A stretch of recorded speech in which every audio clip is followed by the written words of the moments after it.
ایک دوسرے کو عزت دو، برداشت کرو۔ میرے نبی نے فرمایا بہترین مسلمان وہ ہے جو بیوی سے اچھا سلوک کرتا ہو، اور بیوی سے فرمایا میری شریعت میں سجدہ ہوتا تو بیوی سے کہتا خامد کو سجدہ کر۔ بہترین صدقہ اولاد کی تربیت ہے۔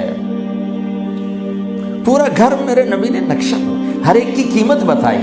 ماں تیرے قدموں تلے جنت، کہ کاش میری ماں زندہ ہوتی، تم دیکھتے میں کیا کرتا، میں عشاء کی نماز کے مصلی پر ہوتا، میں سورۃ فاتحہ پڑھ رہا ہوتا، ادھر سے آواز آتی میری ماں کی محمد، تو میں نماز توڑ کے کہتا لبیک اماں جان۔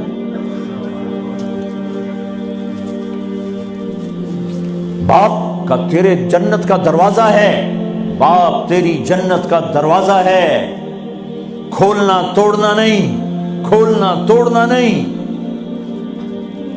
توڑ دیا تو جنت میں نہ جا سکو گے۔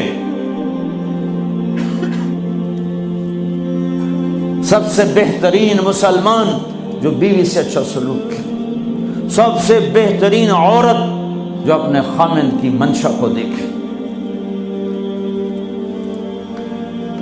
پھر آپ نے ایک عجب بات فرمائی جو معاشرے میں بہت بوجھ بنتا ہے جس کا، ہاں بھائی تمہیں ایسا صدقہ بتاؤں جس سے بڑھ کے کوئی صدقہ نہیں، تمہیں ایسا صدقہ بتاؤں جس سے بڑھ کے کوئی صدقہ نہیں۔ انہوں نے کہا جی کیا؟ کہ الابنۃ المردودہ، جس کی بیٹی کو طلاق ہو گئی یا بیوہ ہو گئی اور گھر واپس آ گئی ماں باپ کے، یا ماں باپ نہیں ہے تو بھائی ہیں، وہ ایک بوجھ بنتی ہے ماں باپ پر بھی، اور بھائی تو ویسے ہی باغی ہو جاتے ہیں۔ میرے نبی نے فرمایا اس بچی پہ خرچ کرنا کائنات کا سب سے افضل صدقہ ہے۔ گھر، ایک گھر کیسے چلتا ہے؟ ہمارے ہاں پنجاب، سندھ، بلوچستان سرحد میں بہنوں کو وراثت میں کوئی حصہ نہیں ملتا، سب بھائی کھا جاتے ہیں۔ میرے نبی نے فرمایا جس کو اللہ نے 2 بہنیں دیں اس نے ان کا حق ادا کیا، شادی کی حق ادا کیا۔ ماں باپ کی وراثت میں سے ہوتا ہے، اگر میں نے کوئی خود کمایا ہے اس میں بہنوں کا حق نہیں، ماں باپ سے اگر 1 روپیہ بھی آیا ہے تقسیم کیا جائے گا۔ جس نے بہنوں کا حق ادا کیا، شادی کی حق ادا کیا، اس پہ جنت واجب ہو گئی۔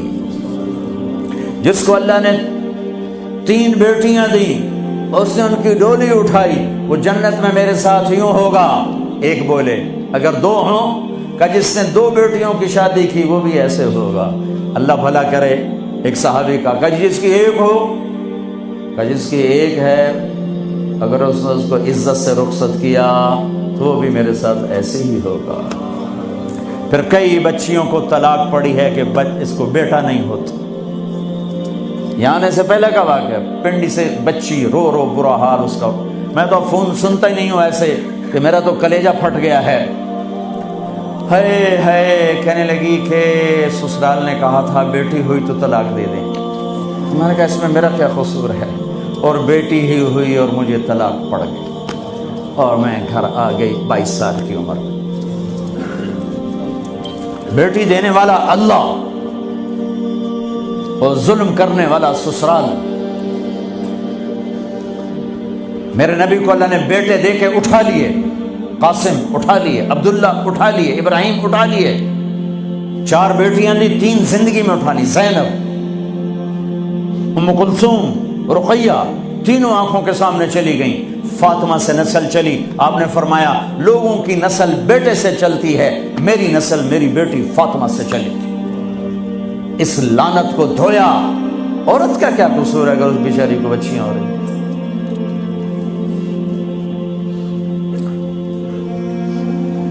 جس نے اپنی بہنوں کو حق ادا کیا، جس نے بیٹیوں کو ڈولے میں بٹھایا، ان کا حق ادا کیا، کہ جنت میں یوں ہو جائے گا۔